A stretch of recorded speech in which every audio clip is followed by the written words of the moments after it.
Here are 5 tips if you're flying premium with Virgin Atlantic from London Heathrow.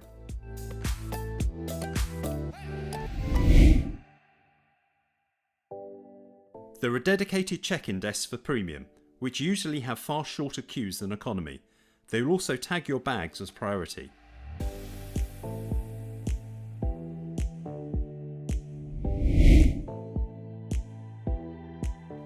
Remember, you can take more luggage. You can check 2 bags weighing up to 23 kilos rather than the 1 bag which economy passengers can bring. And Flying Club Gold members get a 3rd bag for free.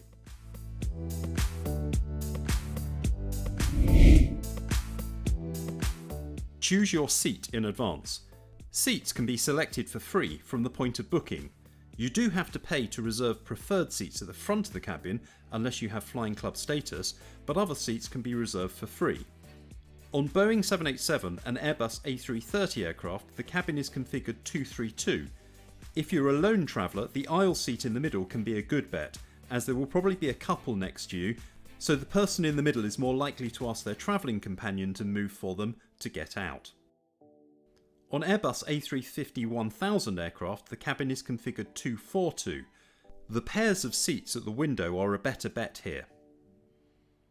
On all aircraft, it's worth trying to nab a bulkhead seat if you want a little more space and to be able to leave your seat without disturbing the person next to you. These are allocated at check-in, so just ask. The only disadvantage is that all of your carry-on must be put in the overhead bin during takeoff and landing, and the entertainment screen also has to be stowed.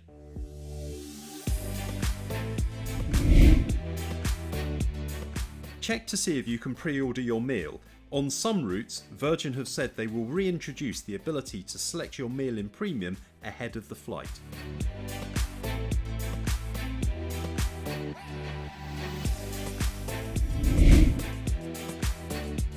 And when you're on board, remember that soft drinks and snacks are always available in the premium galley.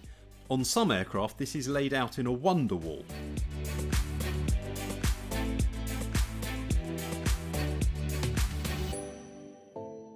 If you found these tips helpful, please give the video a like. Let me know what tips you have in the comments below, and please subscribe for future news and reviews.